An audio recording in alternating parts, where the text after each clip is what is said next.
Boa noite, pessoal. Tudo bem com vocês? Tudo joinha? Yeah. Yeah!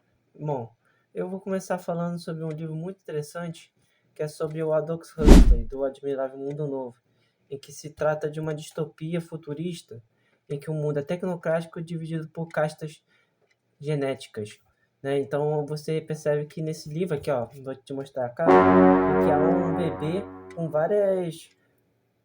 vários tubos, né? É como se ele fosse modificado geneticamente para ser o melhor filho possível, para não ter problema, né?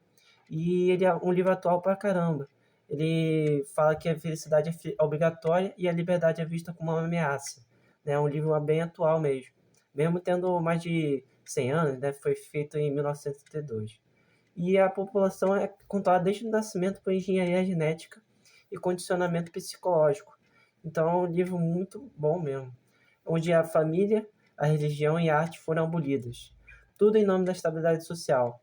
Então, para o sistema, é mais importante você ser feliz do que você ser livre. Porque você ser livre te leva à felicidade, te leva a alcançar outros pontos, pensar diferente. Então é melhor você ser feliz dentro do sistema do que você ser livre dentro do sistema. Então isso é uma parte muito interessante. E eu gostaria de falar sobre um ponto muito bacana, que eu já falei um pouquinho, né? É sobre as castas, entre que tem os alfas, tem o que são os intelectuais, até os épsilons, que são os trabalhadores braçais. Os intelectuais podem ser os filósofos, os pensadores, e os épsilons podem ser o taxista, Uber, pode ser pedreiro, pode ser engenheiro elétrico, enfim, são essas distinções que existem no livro aí. E uma coisa interessante, não existe paz, não existe família, como já falei. Pais, mães, relacionamentos monogâmicos. Todo mundo pertence a todo mundo. Um fim é o consumo. Soma resume tudo. Onde a soma é uma droga que você gere quando você está triste, quando você está chateado, quando você está de alguma forma irritado. Toma uma soma aqui que vai resolver. Tudo é prazer, sexo casual, drogas, consumo e trabalho. Então, isso tudo que estou falando, ele tem muita relevância nos dias de hoje, em que você vê o prazer como um instrumento de manipulação, né? E esse livro aborda muito bem sobre isso. E o personagem Bernard Marx, que é interessante no livro, um alfa diferente, começa a questionar o sistema. What? Se sente deslocado e tem crise de identidade, enquanto os outros não. Outros não perceberam isso, né? E, enfim, eu gostaria de falar sobre outra parte, é que enquanto isso, existe um pedaço do mundo que não foi civilizado. Lá vivem chamados selvagens.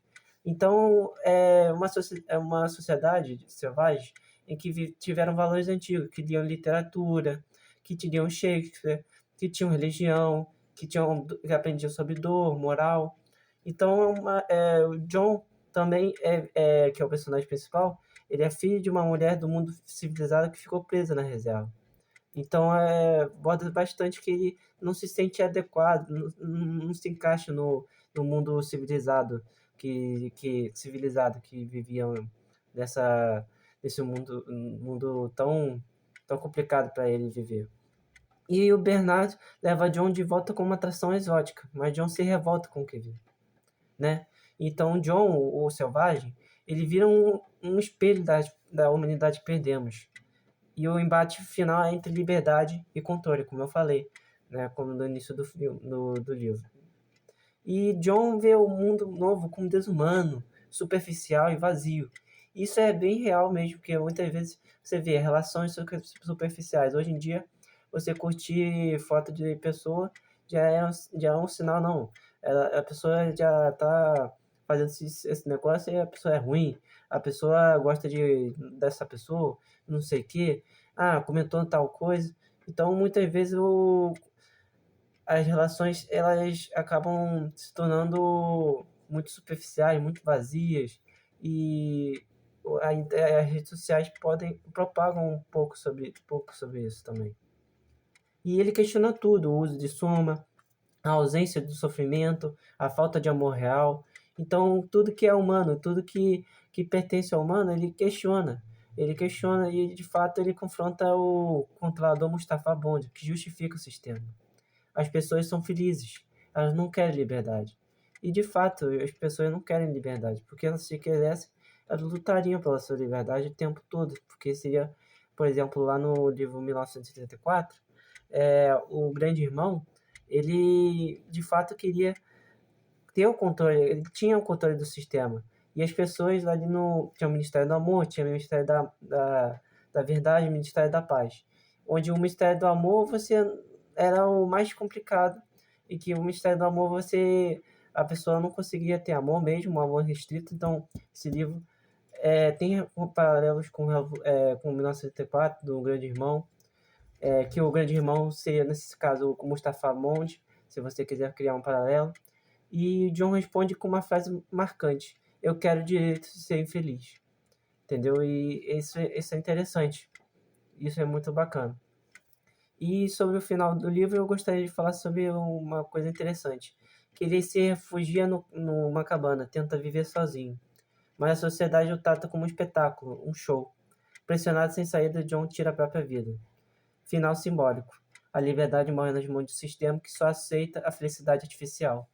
Então você vê, as pessoas, elas usam drogas, elas usam bebida para tentar viver nesse mundo. As pessoas buscam é, usar bala ou alguma coisa para tentar se acalmar, né? Então esse livro é muito atual. Esse livro é muito bacana de ser abordado em diversos locais de trabalho. Pô, seria muito bacana se, se as pessoas soubessem a importância dessa obra que que faria, né, na vida das pessoas, né? Então, Admirável Mundo Novo é um alerta sobre o futuro onde a busca pela ordem elimina a essência humana, né? Então, mesmo com todo o conforto, a sociedade perdeu sentido, arte, amor e sofrimento real, né? Questiona o valor da liberdade individual, da dor e da cultura e da alma humana.